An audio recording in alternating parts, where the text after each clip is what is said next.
Hi, welcome to our channel where we share the most intriguing stories.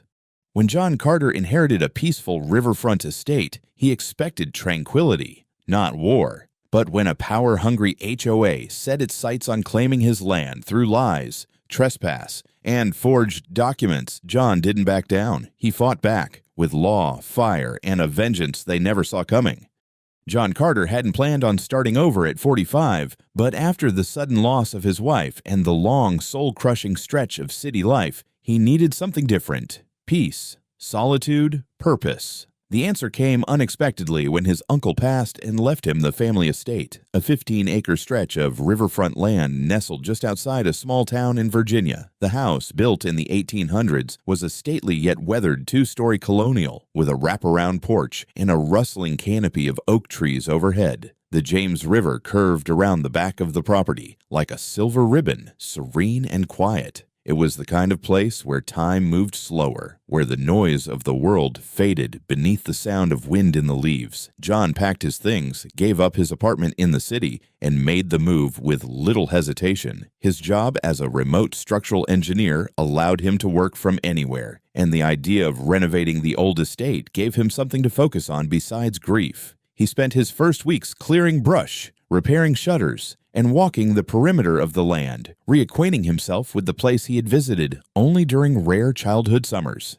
It didn't take long to notice the changes in the surrounding area. On the southern edge of his property, where there had once been only forest and wild meadow, now stood rows of freshly built homes. Beige and gray McMansions lined up like cloned soldiers. A master-planned community called Willow Creek. He had heard of them. Developments governed by homeowner associations that dictated everything from fence height to mailbox colors. John didn't think much of it. His land predated Willow Creek by nearly a century, and the property deed was ironclad. Whatever rules they had didn't apply to him, or so he thought. It started subtly, almost innocently, little signs that something wasn't quite right. One morning, as John stepped out onto his porch with a mug of black coffee, he noticed a man in a neon vest trimming the weeds along the edge of his gravel driveway. The man was wearing the logo of the Willow Creek HOA on his chest. John called out, asking what he was doing. The worker straightened up and replied that he was maintaining community landscaping. John frowned, telling him this wasn't community property, but private land. The man looked confused, muttered something about routine perimeter care, and drove off on a golf cart that buzzed back through a gap in the tree line leading to the neighboring development. A few days later, John returned from a supply run in town to find a laminated flyer pinned to his front gate. It was brightly colored, with the Willow Creek HOA logo in bold at the top and a list of friendly reminders for homeowners beneath it. The items included rules about trash can visibility, paint palettes for homes, and even a regulation about American flag placement. At first, he chuckled. Clearly, it was a mistake. But the flyer wasn't the last. Over the next week, he received two more, this time slipped into his mailbox. The tension sharpened when he discovered a newly planted wooden stake near the riverbank on the back edge of his property. It had a plastic sign zip-tied to it. Willow Creek Private River Access, members only. John stared at it, stunned. No one had asked permission to put it there. No one had even mentioned it. He yanked the sign out of the ground, stormed inside, and called the number listed on the last flyer. A cheerful female voice answered, introducing herself as the assistant to Lynn Barnes, president of the Willow Creek HOA. When John explained the situation and made it very clear that he was not a member, the tone shifted, cooler, more formal. "Mr. Carter," she said, "our records show that your property falls within the expanded zone of Willow Creek. You'll be receiving an updated welcome packet soon." John ended the call without responding. There was no expanded zone. His deed was clear, recorded, and registered in the county. He pulled it from his file cabinet that same night, studying every line, confirming every boundary. Nothing had changed. But the next morning, he spotted two unfamiliar people standing near the trail that led to the river, an older couple with HOA badges, clipboards in hand. When John approached, they smiled politely and said they were surveying public access routes for the neighborhood. John told them in no uncertain terms to leave. As they walked off, the woman turned and said over her shoulder, "You're making this harder than it needs to be, Mr. Carter. We're all neighbors here. The HOA is just trying to maintain order." John didn't respond, but as he stood there watching them disappear through the woods toward Willow Creek, something in his gut told him that this wasn't just an error or a misunderstanding. This was the beginning of something much worse. Within a week, the quiet tension turned into something louder, more calculated. It began with whispers. Neighbors from the Willow Creek subdivision walking their dogs a little too close to John's fence line, casting long glances at his house and murmuring to one another. At first, John dismissed it as curiosity, maybe even gossip fueled by the HOA's overreach. But then came the pamphlets. Colorful, glossy, and professionally printed, they appeared in local mailboxes. John got one himself, though his was jammed halfway into his gate with clear intent. The front read in bold, "Protect our river access. Stop the blockade." Inside, the content was inflammatory. It accused an individual residing at the edge of the Willow Creek community of illegally restricting access to the community's only natural recreational resource. It urged residents to speak out against encroachment and included a QR code linking to a petition titled "Reclaim the Riverfront."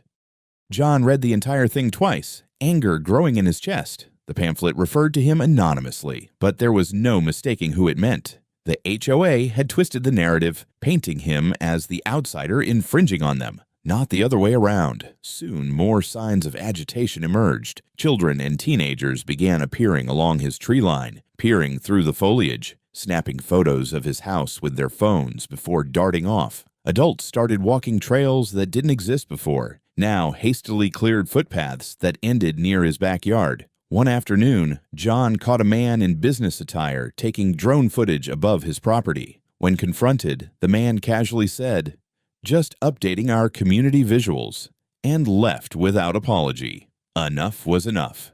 John installed security cameras, discreet but visible. He reinforced his fences and posted bright orange "private property, no trespassing" signs along the riverbank. The next day, someone spray-painted "greedy old man" on one of the signs. He documented it, logged the footage, and reported it to the local sheriff's office, who promised to keep an eye on things. But the deputy's uncertain tone didn't inspire much confidence. Then came the HOA's next move, an official notice posted to their online portal. A screenshot of it, sent to John by a sympathetic resident, included language about non-compliant landowners who were refusing to align with shared community values. It named his parcel directly. They were escalating from passive-aggressive signs to organized social pressure. The final blow that week came during a Saturday HOA meeting held at the Willow Creek Clubhouse. John didn't attend, of course, but a friend who lived in the neighborhood recorded the segment where Lynn Barnes, the HOA president, spoke directly about pending action to integrate community assets.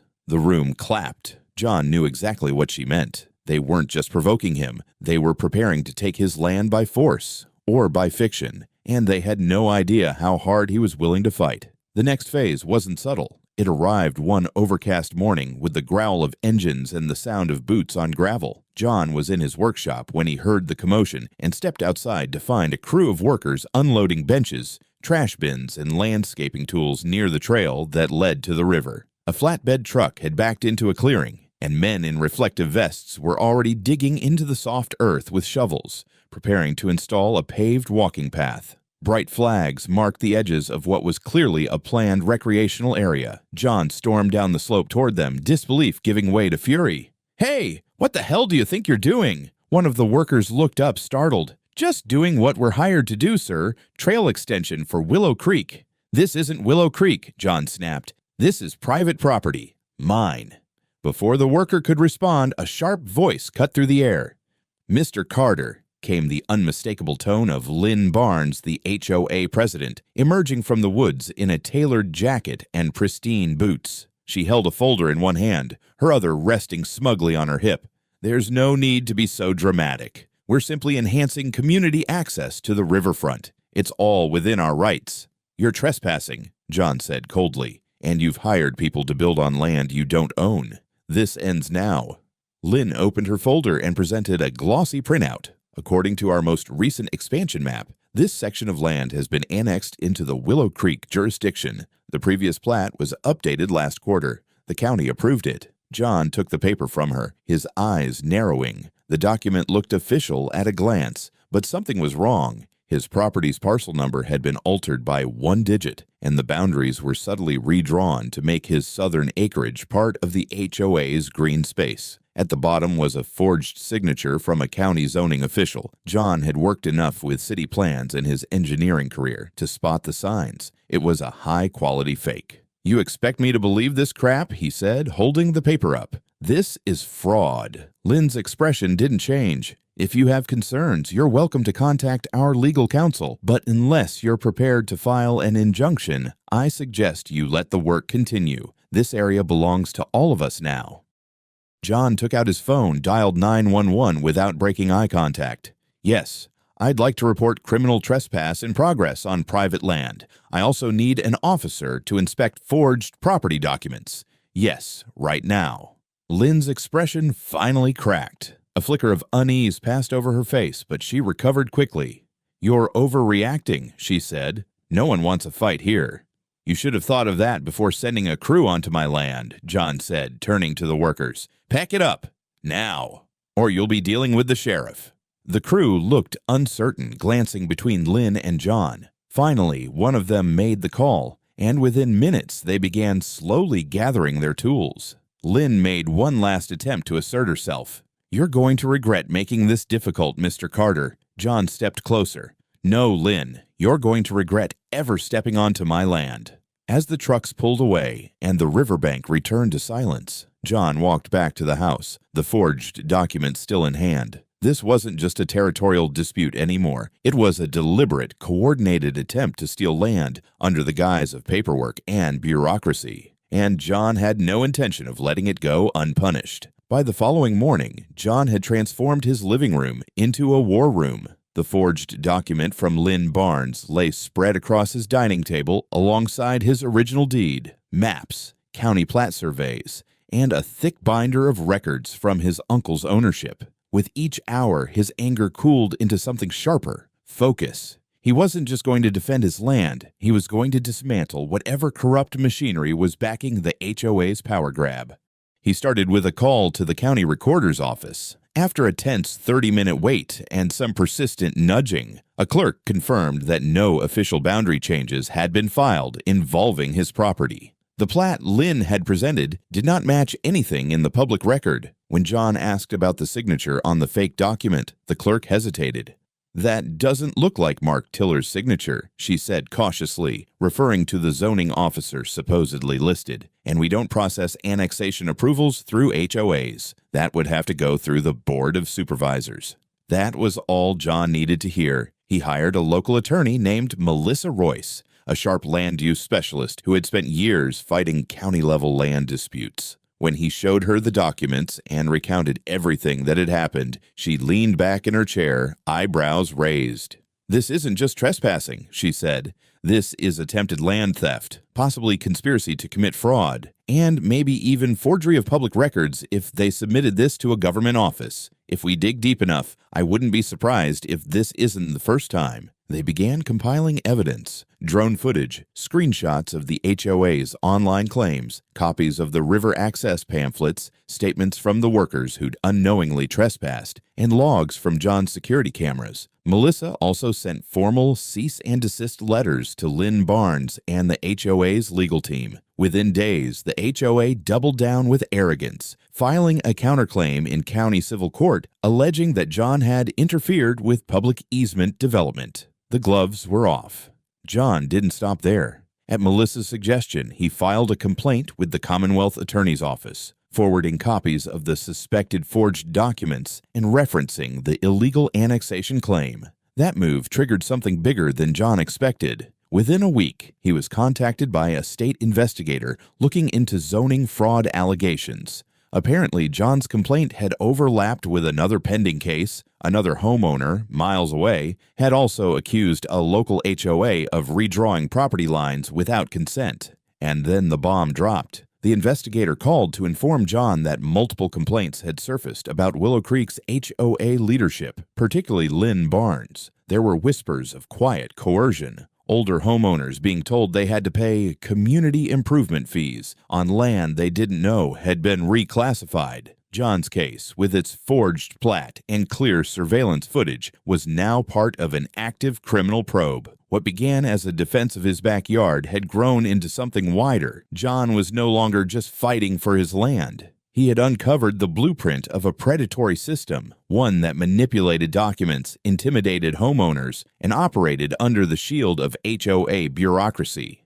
And he wasn't done yet. News travels fast in small towns, but scandals travel faster, especially when they involve forged documents and land grabs. Just 2 days after the state investigator reached out to John, the local news station aired a segment titled HOA Gone Rogue. It featured drone footage of the unauthorized construction on John's property, blurred faces of the workers, and a voiceover that recounted his story in detail. The footage of the Willow Creek private river access sign twisting in the wind said more than words ever could. The public response was immediate and overwhelming. Viewers flooded the station with messages. Some were furious on John's behalf. Others came forward with stories of their own. Seniors threatened with fines for garden statues. Families intimidated into repainting their homes. Residents billed for shared landscaping improvements that never happened. It turned out Willow Creek's HOA had a long trail of questionable actions, but until John's case, no one had dared challenge them so directly. John, for his part, stayed composed. He gave a single calm interview from his porch, laying out the facts. His land was never part of Willow Creek. The documents were forged, and the HOA had trespassed and lied. He didn't embellish. He didn't need to.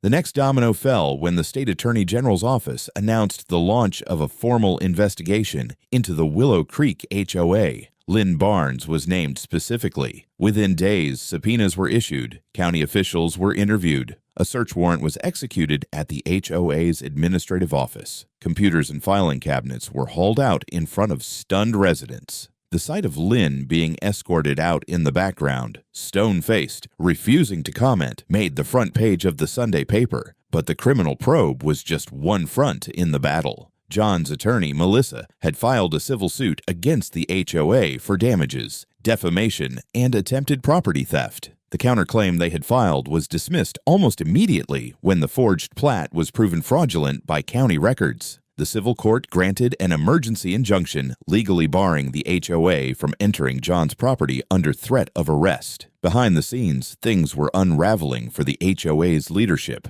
The association's treasurer resigned within days. 2 board members turned over internal emails to investigators in exchange for leniency. The emails revealed that Lynn Barnes had knowingly instructed her board to streamline expansion by adjusting plat lines where practical, a chilling euphemism for altering land maps to include properties without consent. Then came the criminal charges. Lynn was arrested and formally charged with multiple felonies: criminal trespass, forgery of public records, attempted fraud, and abuse of position. News vans parked outside the courthouse the day of her arraignment. Former supporters turned silent. Former allies turned away. For John, it was vindication, but it was more than that. He had exposed not just an overreaching HOA president, but a broken system, a structure built on intimidation, manipulation, and the quiet hope that no one would ever fight back. Now, someone had. The courtroom was packed on the first day of the trial. Locals filled every bench, many standing along the walls or watching from the hallway. What had begun as a quiet dispute between a single homeowner and an overreaching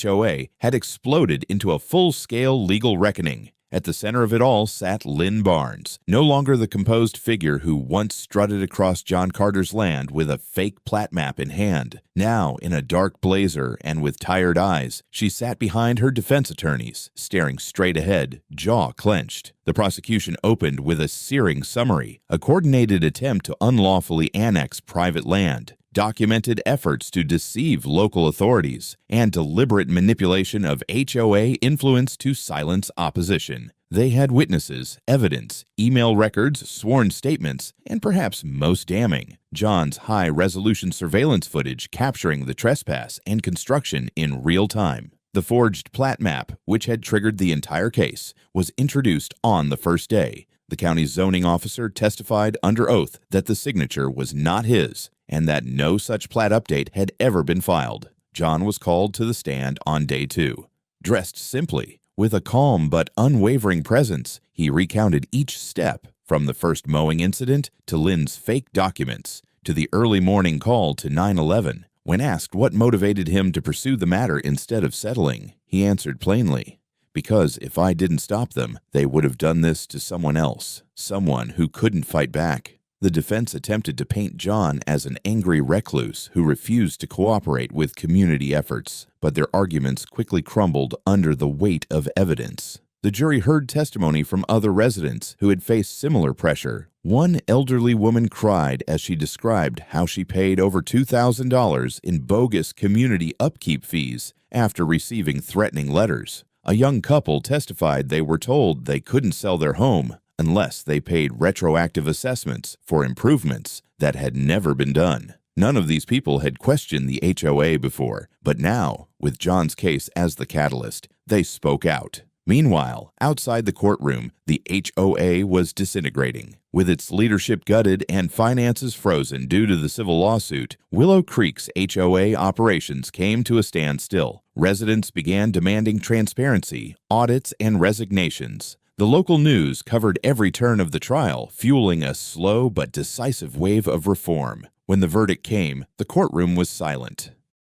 Lynn Barnes was found guilty on all counts: criminal trespass, attempted property fraud, falsification of public documents, and abuse of power. The judge, stern and visibly disgusted, handed down a sentence that included 5 years of prison time with no possibility of early parole, citing the calculated nature and community-wide impact of her actions. Simultaneously, the civil court issued a sweeping ruling in John's favor. The HOA was ordered to pay damages for trespass, property disruption, and defamation. The total exceeded $500,000. The judge also imposed a permanent injunction preventing the HOA from ever attempting to assert jurisdiction over his land again. In the aftermath, the HOA collapsed. The association was formally dissolved by resident vote. A transitional board was created to handle the dissolution process, but it operated under tight supervision and public scrutiny. Willow Creek residents, once apathetic or afraid, now rallied around change. And John, he returned to his riverfront home, knowing that his battle had not only defended his own land, but freed a community from the shadow of unchecked authority. He had stood alone at first, but by the end, he had led a quiet revolution. Spring arrived early that year, and with it came a sense of stillness that John hadn't felt since the moment he first saw that cursed members-only sign staked into his riverbank. The air smelled of thawing earth and fresh pine. The river shimmered just beyond the trees, and for the first time in months, there were no tire tracks cutting through his property, no strangers lurking near the tree line with clipboards or cameras. The land was quiet, and it was his. But John wasn't content with silence alone. Some things, he believed, deserved a final word. He began by restoring the area near the river to its natural state, ripping up the half-installed stone path, removing every bolt and board the trespassing crew had left behind. Then he installed something new, a sturdy hand-crafted cedar sign burned into the wood with bold letters that read, "Private property, not a park.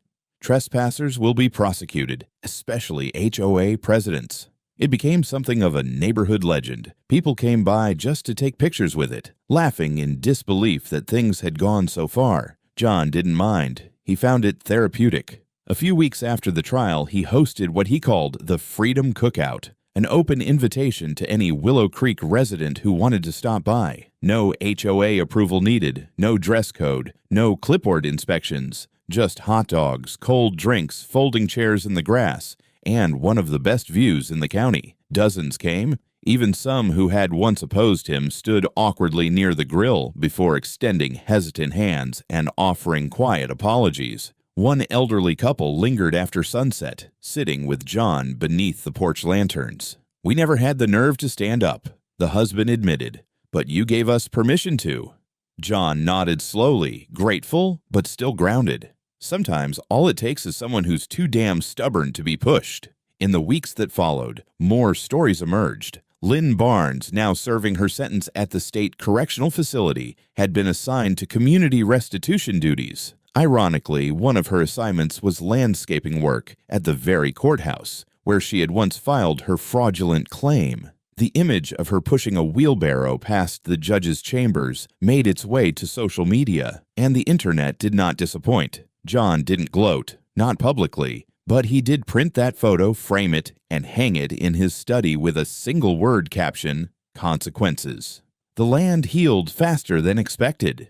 With the HOA disbanded, neighbors began forming real bonds, unfiltered by committees or rules. A few even approached John about starting a more informal community group, one based on respect rather than control. He wasn't interested in leading it, but he agreed to attend the first bonfire. Progress, he thought, didn't have to wear a badge or hold a gavel. On the one-year anniversary of the verdict, John stood on his riverbank, coffee in hand, watching the water move like it always had, steadily, freely. He felt no need for fences or threats, just truth, defended and upheld. He smiled to himself as the wind stirred the trees, and in the soft hush of the morning, John Carter finally allowed himself to let it all go. The land was still his, but now, so was the peace.